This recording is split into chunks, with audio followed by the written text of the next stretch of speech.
ونستعينه ونستغفره ونؤمن به ونتوكل عليه ونعوذ بالله من شرور أنفسنا ومن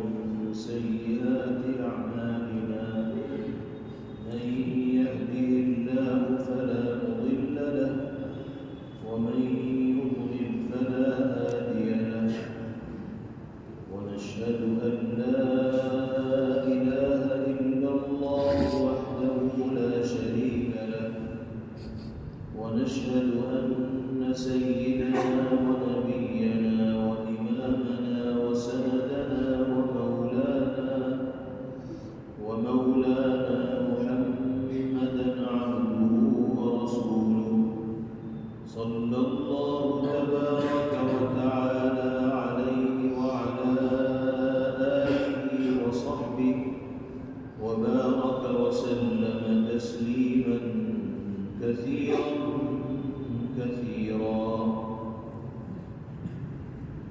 أما بعد فأعوذ بالله من الشيطان الرجيم بسم الله الرحمن الرحيم فكيف إذا جئنا من كل أمة بشهيد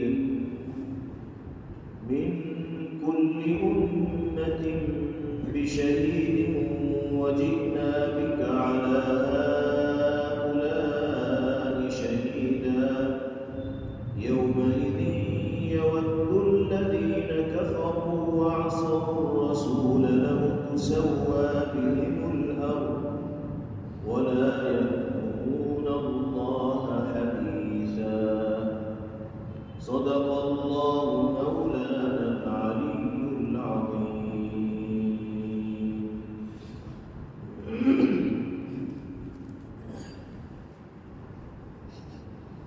سورہ نساء کی اس آیت مبارکہ میں جہاں اللہ رب العزت والجلال نے روز محشر اور قیامت کے دن کے منظر و احوال کی منظر کشی فرمائی ہے، وہیں سرکار دو عالم جناب محمد رسول اللہ صلی اللہ علیہ وسلم اور آپ کی امت کے افراد کی عظمت و فضیلت اور بزرگی کو بھی بیان فرمایا ہے۔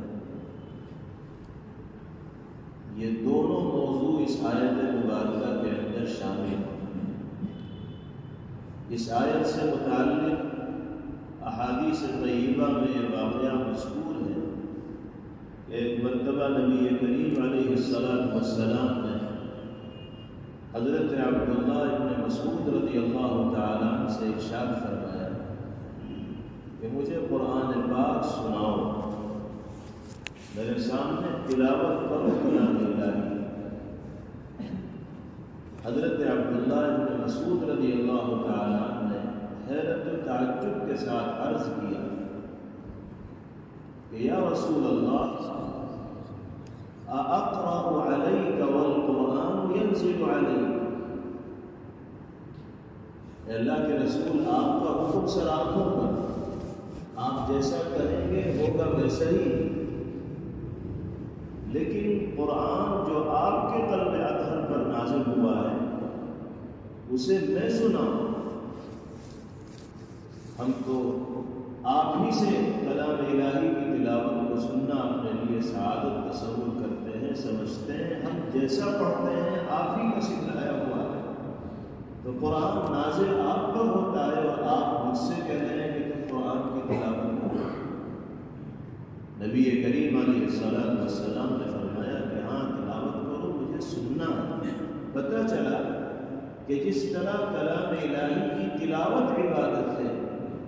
اسی طرح تلاوت کلام الہی کو سننا بھی عبادت ہے۔ ذوق و شوق اور دلچسپی سے کلام الہی کی تلاوت بھی کرنی چاہیے اور توجہ اور یکسوئی کے ساتھ قرآن کی محبت میں ڈوب کر اللہ کے کلام کی تلاوت کو سننا بھی چاہیے۔ یہ دونوں عمل جناب رسول اللہ صلی اللہ علیہ وسلم ورنہ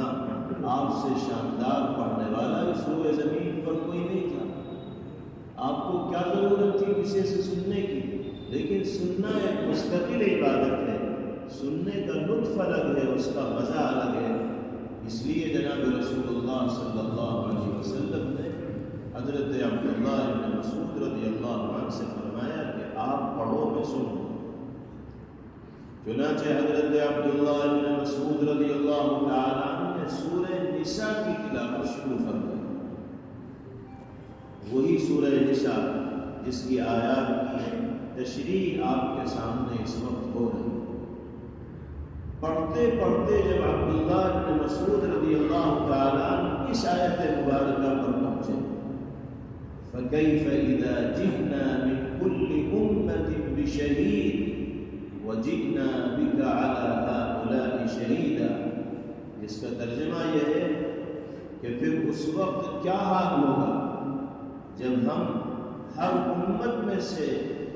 ایک گواہ لے کر آئیں گے، اور اے پیغمبر ہم آپ کو ان لوگوں کے خلاف گواہ کے طور پر پیش کریں گے۔ یہ ترجمہ ہے اس آیت مبارکہ۔ جب یہاں تک عبداللہ بن مسعود رضی اللہ عنہ پہنچے تو نبی کریم علیہ الصلوۃ والسلام نے فرمایا حسبک، بس اسی پر بس کر دیجئے، تلاوت ختم کر دیجئے، کافی ہو گیا۔ عبداللہ بن مسعود رضی اللہ عنہ فرماتے ہیں کہ پھر میں نے سر اٹھا کر نگاہیں کھول کر جب نبی کریم علیہ الصلوۃ والسلام کو دیکھا تو آپ کے آنکھوں سے آنسوؤں کی جھڑی جاری تھی، زار و قطار رو رہے تھے پیغمبر علیہ الصلوۃ والسلام، اور داڑھی مبارک آنسوؤں سے تر ہو چکی۔ پیغمبر علیہ الصلوۃ والسلام پر رقت کی یہ کیفیت کیوں تعریف ہوئی؟ اس آیت مبارکہ کے مضمون کا تصور کر کے جناب رسول اللہ صلی اللہ علیہ وسلم پر بکا کی، رونے کی اور رقت کی یہ کیفیت تعریف ہوئی، کیونکہ اس میں اللہ رب العزت والجلال نے روز محشر کے احوال کی بھی منظر کشی کی ہے، اور اللہ کے حبیب صلی اللہ تعالی علیہ وسلم کی عظمت شان کو بھی بیان فرمایا ہے، اور آپ کی امت کی فضیلت و بزرگی کو بھی بیان کیا گیا ہے۔ چنانچہ غور کیجیے آیت مبارکہ، فَكَيْفَ إِذَا جِئْنَا مِن كُلِّ أُمَّةٍ بِشَهِيدٍ، لوگ سوچیں کہ اس وقت کیا حال ہوگا جب ہم ہر امت میں سے ایک گواہ لے کر آئیں گے، اور یہ جو گواہ ہوں گے یہ اس امت میں بھیجے جانے والے نبی ہوں گے جن کو امت کے اعمال کے سلسلے میں گواہی کے طور پر اللہ کی بارگاہ میں پیش کیا جائے۔ وَجِئْنَا بِكَ عَلَىٰ هَٰؤُلَاءِ شَهِيدًا، اور اے پیغمبر ہم آپ کو ان تمام لوگوں کے خلاف گواہ کے طور پر پیش کریں۔ یہ جناب رسول اللہ صلی اللہ علیہ وسلم کا مقام ہے۔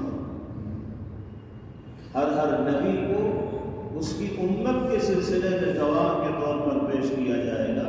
اور نبی کریم علیہ الصلوۃ والسلام کو سب کے سلسلے میں گواہ کے طور پر پیش کیا جائے گا۔ اس سے اندازہ ہوتا ہے پیغمبر علیہ الصلوۃ والسلام کی شان کا اور آپ کے مقام۔ یہی مضمون قرآن پاک میں ایک دوسری جگہ بیان کیا گیا جس میں نبی کریم علیہ الصلوۃ والسلام کی امت کی فضیلت و عظمت کو ذکر کیا اور ارشاد فرمایا گیا، وَكَذَلِكَ جَعَلْنَاكُمْ أُمَّةً وَسَطًا لِتَكُونُوا شُهَدَاءَ عَلَى النَّاسِ وَيَكُونَ الرَّسُولُ عَلَيْكُمْ شَهِيدًا، ہم نے آپ سب کو یعنی پیغمبر علیہ الصلوۃ والسلام کی امت کو فضیلت و عظمت اور برتری رکھنے والے طبقے میں پیدا کیا ہے، امت وسط بنایا ہے، یعنی امتوں میں افضل قرار دیا ہے پیغمبر علیہ الصلوۃ والسلام کی برکت سے۔ لِتَكُونُوا شُهَدَاءَ عَلَى النَّاسِ، امت محمدیہ سے کہا جا رہا ہے تاکہ تم تمام لوگوں پر گواہ بن جاؤ۔ وَيَكُونَ الرَّسُولُ عَلَيْكُمْ شَهِيدًا، اور رسول یعنی پیغمبر آخر الزمان محمد عربی صلی اللہ علیہ وسلم تم پر گواہ بنائے۔ اس کی تفصیل نبی کریم علیہ السلام نے احادیث طیبہ میں بیان فرمائی کہ روز محشر اللہ رب العزت والجلال انبیاء سابقین کی امتوں کو سامنے آنے کا حکم دیں گے، چنانچہ سب کو بارگاہ الہی میں پیش کیا جائے۔ اللہ رب العزت والجلال کی جانب سے سوال ہوگا کہ تم نے دنیا میں میری عبادت و اطاعت میں زندگی کیوں نہ گزاری، صراط مستقیم کو اختیار کیوں نہ کیا، میری عبدیت اور بندگی کے ساتھ دنیا میں تم کیوں نہ جیے؟ تو وہ سارے کے سارے یوں بولیں گے کہ الہ العالمین، دنیا میں تو ہمیں کوئی سیدھی راہ دکھانے والا آیا ہی نہیں تھا۔ اگر کوئی سیدھا سچا راستہ ہمیں بتاتا، آپ کی عبادت و اطاعت کی طرف ہمیں راغب کرتا، تو ہم فوراً اس کی بات مان لیتے، لیکن کیا کریں، دنیا کی زندگی میں کوئی راہ دکھانے والا آیا ہی نہیں، نہ کوئی نذیر آیا، نہ کوئی بشیر آیا، نہ کوئی آپ کے عذاب و گرفت سے ڈرانے والا آیا، اور نہ آپ کے انعام کی طرف رغبت دلانے والا آیا۔ صاف جھوٹ بولیں گے اللہ رب العزت والجلال کی بارگاہ۔ اللہ کے یہاں تو سارا ریکارڈ محفوظ ہے، اللہ تعالیٰ کی طرف سے دوبارہ ان سے پوچھا جائے گا کہ سچ سچ بتاؤ، ہیلے چلنے والے نہیں ہیں یہاں، بہانوں سے کام نہیں چلے گا، حقیقت حال کا ہمیں علم ہے، ہمارے پاس مکمل گواہیاں موجود ہیں، ہم ایسے لوگوں کو پیش کر دیں گے جو تمہاری کارگزاری کے بارے میں صحیح صحیح تفصیلات ہمارے سامنے بیان کریں۔ چنانچہ اسی موقع پر اللہ کی جانب سے پیغمبر علیہ السلام کی امت کے افراد کو حکم دیا جائے گا کہ سامنے آؤ اور ان لوگوں کے بارے میں گواہی دو کہ یہ سچ بول رہے ہیں یا جھوٹ بول رہے ہیں۔ یہ اعزاز کی بات ہے یا نہیں؟ ہمیں اور آپ کو پیش کیا جائے، کیونکہ اللہ نے ہمیں بھی امت محمدیہ کا فرد بنایا۔ اس اعزاز سے باری تعالیٰ نے اپنے کرم سے بن مانگے ہمیں اور آپ کو نوازا۔ اللہ پاک ہم سے اور آپ سے اور امت محمدیہ سے کہیں گے کہ بتاؤ یہ سچ بول رہے ہیں جھوٹ بول رہے ہیں؟ تو امت محمدیہ کے افراد گواہی دیتے ہوئے کہیں گے کہ الہ العالمین یہ سب کے سب جھوٹے ہیں، ان سب تک دین کی بات پہنچانے والے افراد انبیاء کرام علیہ الصلوات و تسلیم کی شکل میں آئے تھے، جنہوں نے ایمان کی دعوت ایک عرصے تک ان کے درمیان دی، حق کا راستہ ان کو دکھایا، غلطی سے بچانے کی فکر اور کوشش کی، آپ کے عذاب و گرفت سے ڈرایا، آپ کے انعامات کا مستحق بنانے کی کوشش کی، لیکن انہوں نے دین کے داعیوں کی دعوت پر کان نہیں دھرا اور کسی سچے انسان کی بات کو قبول کرنے کے لیے تیار نہ ہوئے۔ انبیاء کی دعوت کو انہوں نے مسترد کر دیا اور یہ بھی آپ کے سامنے کھڑے ہو کر جھوٹ بولے۔ تو انبیاء سابقین کی امت کے جو افراد وہاں موجود ہوں گے اور وہ جب دیکھیں گے کہ امت محمدیہ کے لوگ ان کے خلاف گواہی دے رہے ہیں تو اللہ سے کہیں گے کہ الہ العالمین ان کو کیا بنا، یہ تو ہمارے بہت بعد دنیا میں آئے، ان کو کیا معلوم کہ ہمارے درمیان کوئی بشیر و نذیر آیا تھا نہیں آیا تھا، کسی نے ہمیں ڈرایا تھا نہیں ڈرایا تھا، کسی نے راستہ دکھایا تھا نہیں دکھایا تھا۔ امت محمدیہ تو سب سے اخیر میں دنیا کے اندر آئی ہے، تو ان کا اعتراض صحیح ہوگا کہ اللہ ان کی گواہی کیسے چلے گی ہمارے خلاف، ہم تو ان سے صدیوں پہلے دنیا میں آ گئے تھے اور ان کے آنے سے پہلے ہم دنیا سے رخصت ہو گئے تھے، ہماری زندگی ختم ہو گئی تھی، ہم نے اپنی زندگی میں کیا کیا ان کو کیا پتا، ان کی گواہی کیسے قابل قبول ہو سکتی۔ تو اللہ رب العزت والجلال پھر امت محمدیہ سے پوچھیں گے، ہم سے اور آپ سے سوال کریں گے کہ بتاؤ بھائی تم کیسے گواہی دے رہے ہو، تم تو صدیوں کے بعد آئے، نہ تم نے ان کو دیکھا، نہ ان کے زمانے کے احوال تمہاری نگاہوں کے سامنے، تو تم یہ کیسے کہہ رہے ہو کہ ان کے درمیان بشیر و نذیر آئے تھے، انبیاء آئے تھے، دین کی دعوت دینے والے آئے؟ تو امت محمدیہ کے افراد جواب دیں گے انشاءاللہ، ہمارے اور آپ کی جانب سے یہ جواب دیا جائے گا کہ یہ صحیح ہے، ہم نے اپنی آنکھوں سے ان کے درمیان بشیر و نذیر آتے ہوئے نہیں دیکھے، اور ہم صدیوں کے بعد دنیا میں آئے،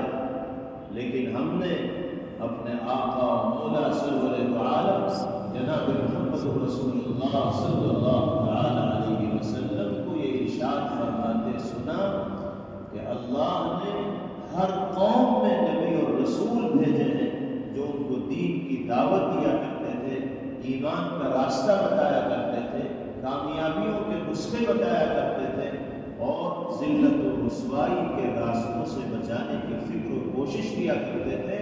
ہم نے اگرچہ اپنی آنکھوں سے نہیں دیکھا، لیکن نبی کریم علیہ السلام کی زبان مبارک سے ادا ہونے والے جملوں پر ہمیں ایسا یقین ہے جیسے چمکتے سورج کی روشنی پر یقین ہو۔ پیغمبر علیہ السلام کی زبان سے ادا ہونے والے انہی جملوں کو بنیاد بنا کر ہم ان کے خلاف گواہی دے رہے ہیں، یہ جھوٹ بول رہے ہیں، ہمارے آقا اور مولا سرور دو عالم صلی اللہ علیہ وسلم نے سچ کر رہے ہیں۔ جب یہ تشریح ہماری جانب سے ہوگی تو اللہ کے یہاں گواہی معتبر ہوگی اور وہ لوگ دیکھتے رہ جائیں گے۔ پھر نبی کریم علیہ السلام کو پیش کیا جائے گا، اور پیغمبر علیہ السلام سے پہلے دوسرے انبیاء کرام علیہ الصلوات والتسلیم کو لایا جائے گا، ان سے پوچھا جائے گا، وہ سب بتائیں گے کہ یا رسول اللہ ہم نے ان کے درمیان کام کیا، ان کو ایمان کی دعوت دی، لیکن یہ راہ راست پر آنے کے لیے تیار نہ ہوئے۔ اخیر میں نبی کریم علیہ السلام کو بلایا جائے گا، اور آپ پھر سب کے سلسلے میں گواہی دیں گے، انبیاء کے سلسلے میں گواہی دیں گے کہ انہوں نے اپنی دینی اور ایمانی ذمہ داریوں کو صحیح طور پر ادا کیا، اور ان لوگوں نے پیغمبر علیہ السلام کی، انبیاء کرام علیہ السلام کی باتیں نہیں کی۔ اس طرح پیغمبر علیہ السلام کی امت کو بھی گواہ بنایا جا رہا ہے، اور خود نبی کریم علیہ السلام کو بھی اخیر میں سب پر گواہ بنایا جا رہا ہے۔ تو یہ بڑے اعزاز کی اور بڑی فضیلت کی چیز ہے۔ اس کا تصور کر کے جناب رسول اللہ صلی اللہ علیہ وسلم کے دل پر دقت طاری ہوئی، اور دیر تک اس آیت مبارکہ کو سن کر آپ روتے ہیں۔ میرے بھائیوں بزرگوں، اللہ نے اپنے حبیب صلی اللہ علیہ وسلم کی امت سے جوڑ کر ہم پر اور آپ پر اتنا بڑا انعام فرمایا ہے کہ ہم ساری زندگی کی سجدہ-ریز رہیں تو اسی ایک انعام کا حق نہیں ادا کر سکتے۔ ضرورت اس بات کی ہے کہ اللہ کے حبیب صلی اللہ علیہ وسلم سے وابستگی کا حق ادا کیا۔ امت محمدیہ کے جو افراد گواہ کے طور پر پیش کیے جائیں گے، یہ وہی لوگ ہوں گے جنہوں نے دنیا میں صالحیت کی زندگی گزاری ہو، نیکی کے ساتھ دنیا میں جیے ہوں گے، اعمال صالحہ کرتے ہوئے زندگی گزاری ہوگی، نمازوں کی پابندی کرتے ہوئے زندگی گزاری ہوگی، اور شریعت و سنت کے تقاضوں پر عمل کرتے ہوئے زندگی گزاری ہوگی۔ ہمیں کوشش کرنی چاہیے اس بات کی کہ اللہ ایسی زندگی گزارنے کی توفیق ہمیں مرحمت فرمائے جس کے نتیجے میں شہید ہونے کا، یعنی گواہ ہونے کا جو رتبہ ہے اور مقام ہے، وہ ہمیں حاصل ہو سکے۔ اخروی اعتبار سے بھی اللہ امت محمدیہ کو گواہ بنائیں گے، اور دنیاوی اعتبار سے بھی گواہ بناتے ہیں۔ چنانچہ ایک حدیث پاک میں نبی کریم علیہ السلام نے اس کی تفصیل بیان فرمائی۔ حضرت انس رضی اللہ عنہ اس حدیث کو نقل کرتے ہیں۔ ایک جگہ پیغمبر علیہ السلام تشریف فرما تھے، صحابہ کرام رضوان اللہ علیہ اجمعین بھی موجود تھے۔ ایک جنازے کا گزر ہوا۔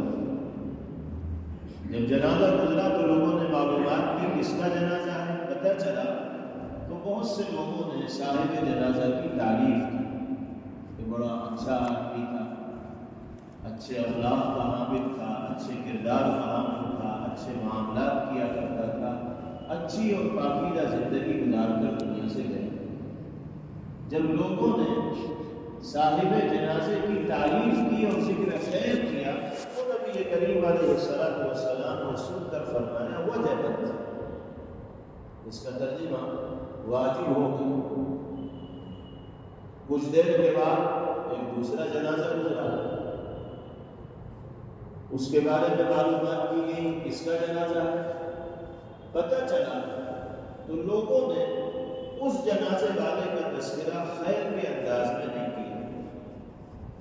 بلکہ اس کے اندر برائیاں پائی جاتی تھیں، اچھے اخلاق کا حامل نہیں تھا، زندگی اس کی پاکیزہ نہیں تھی، تو لوگوں نے اسی انداز میں اس کا تذکرہ کیا۔ پیغمبر علیہ السلام نے اس تذکرے کو سن کر بھی ارشاد فرمایا وجبت، واجب ہے۔ حضرت عمر رضی اللہ تعالیٰ عنہ کو بے چینی ہوئی کہ یہ کیا بات ہوئی، دو جنازے گزرے اور دونوں کے بارے میں الگ الگ تبصرے ہوئے، اور نبی کریم علیہ السلام نے دونوں کے سلسلے میں تبصروں کو سن کر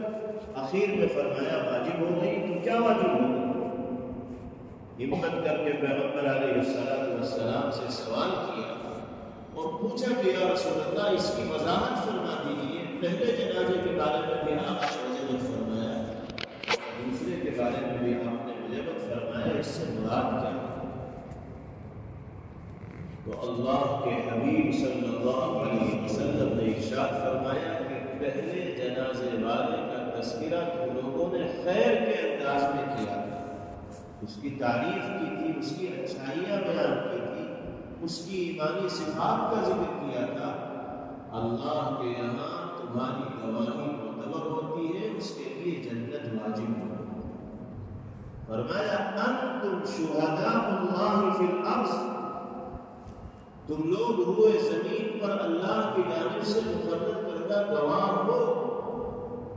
کسی کے بارے میں صدق قلب سے دیانت و امانت کے ساتھ سچی گواہی دو گے تو اللہ کے یہاں تمہاری گواہی مردود نہیں ہوگی بلکہ مقبول ہوگی۔ اللہ نے تمہارے ذکر خیر کی برکت سے صاحب جنازہ کے لیے جنت کے واجب ہونے کا فیصلہ فرما دیا۔ تو یہ اعزاز کی بات ہے نہیں ہے؟ پھر آپ نے فرمایا کہ دوسرا جنازہ گزرا، تم نے اس کا ذکر خیر نہیں کیا بلکہ اس کی برائیوں کے تذکرے تمہاری زبان پر آئے، گویا کہ تم اس کے حق میں گواہی دینے والے نہیں بنے بلکہ خلاف گواہی دینے والے بنے۔ یہ گواہی بھی تمہاری مقبول ہوئی اور اس کے لیے جہنم واجب ہوئی۔ انتم شہداء اللہ فی الارض، تم روئے زمین پر اللہ کی جانب سے مقرر کردہ گواہ۔ اس سے یہ سبب بھی نبی کریم علیہ السلام نے دیا کہ انسان کو زبان کے استعمال میں بہت محتاط رہنا چاہیے، کسی کے بارے میں کچھ بھی بول دیں ایسا مزاج نہ رکھنا چاہیے، بلکہ یہ سوچنا چاہیے کہ جو جملہ بھی انسان کی زبان سے ادا ہوتا ہے وہ اپنا ایک وزن رکھتا ہے، اپنا ایک مقام رکھتا ہے۔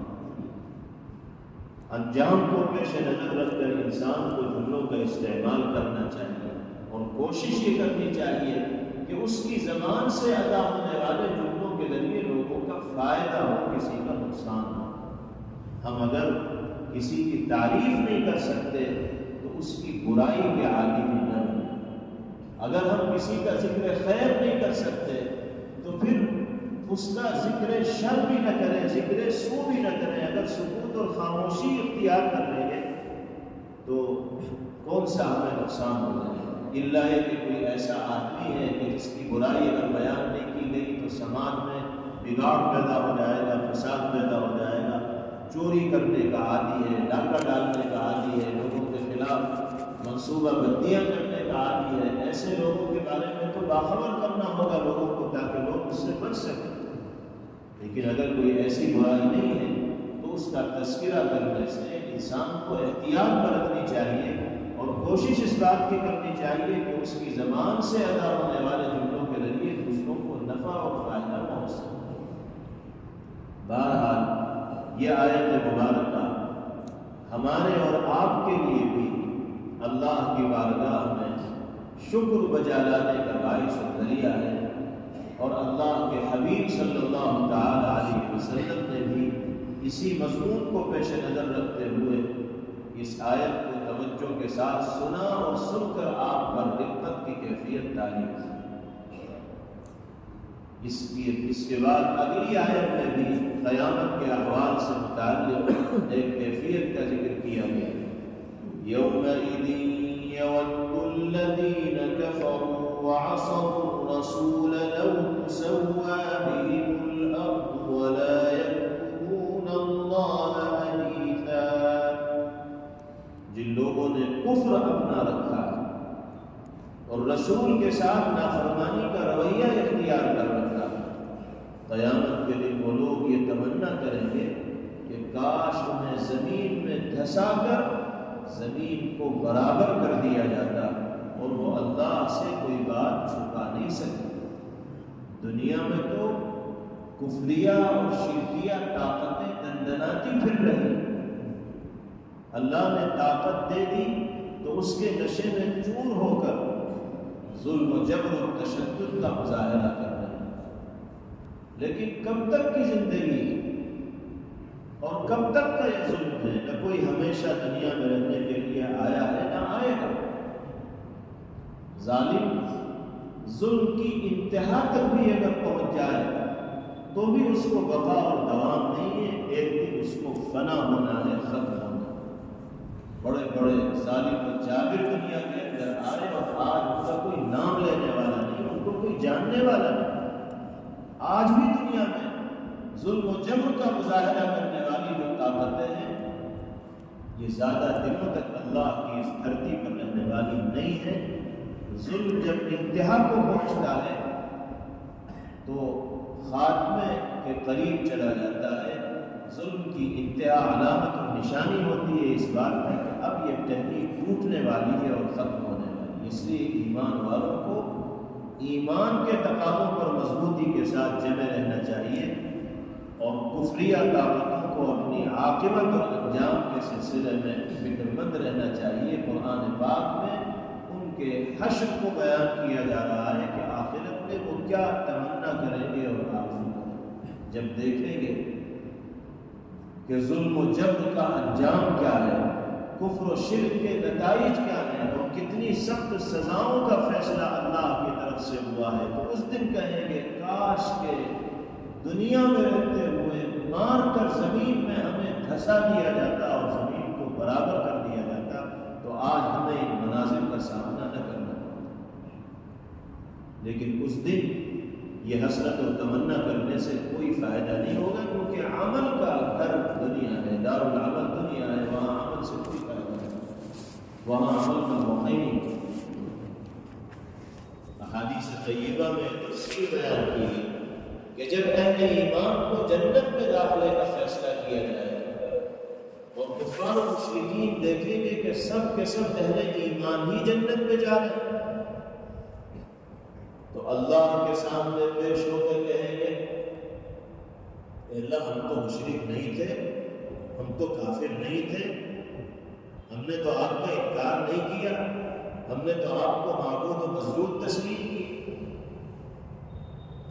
جھٹلائیں گے اللہ رب العزت والجلال۔ اللہ رب العزت والجلال کے یہاں گواہوں کی کمی تھوڑی ہوگی۔ قرآن کہتا ہے کہ خود انہی جھوٹ بولنے والوں کے جسم کے اعضاء اللہ کے حکم سے ان کے خلاف گواہی دینے کے لیے تیار ہو جائیں۔ ارشاد ربانی ہے اليوم نختم على أفواههم وتكلمنا أيديهم وتشهد أرجلهم بما كانوا يكسبون۔ وہ دن ہوگا کہ ہم منہ پر مہر لگا دیں گے، بول نہیں پائیں گے۔ زبان کو قوت گویائی دنیا میں اللہ نے عطا کر رکھی ہے، اس دن اللہ ہاتھوں کو قوت گویائی دیں گے، بولنے کی صلاحیت ہاتھوں کو دے دیں گے، زبان پہ تالے لگا دیں گے۔ پیروں کو بولنے کی صلاحیت اللہ عطا فرمائیں گے، ہاتھ اور پیر گواہی دیں گے کہ دنیا میں ان ہاتھوں سے کیا کیا گیا تھا اور ان پیروں کو کہاں کہاں لے کر جایا گیا تھا، تو کوئی جھٹلا نہیں سکتا۔ اسی کو فرمایا گیا وَلَا يَكْتُمُونَ اللَّهَ حَدِيثًا، اور وہ اللہ سے کوئی بات چھپا نہیں پاتے. وہی کیا، ہم اور آپ بھی نہیں چھپا پائے. جو کچھ ہم نے کیا ہے وہ ساری کی ساری تفصیلات اللہ کے علم میں ہیں. اسی لیے کہا جاتا ہے کہ انسان کو اپنے گناہوں کے سلسلے میں نادم و شرمندہ رہنا چاہیے اور اللہ سے معافی کا طلبگار بنے رہنا چاہیے. دنیا سے جانے سے پہلے اگر معافی کا پروانہ اسے حاصل ہو جائے گا تو پھر آخرت کی منزلیں اس کے لیے آسان ہوتی چلی گئی. اللہ تعالیٰ ہم سب کو دنیاوی عزتوں سے بھی مالا مال فرمائے اور اخروی سرفرازی بھی باری تعالیٰ ہمارا مقدر بنائے. وآخر دعوانا ان الحمد للہ رب العالمین. Thanks for watching. Don't forget to like, comment, share and subscribe to Al Wahid channel.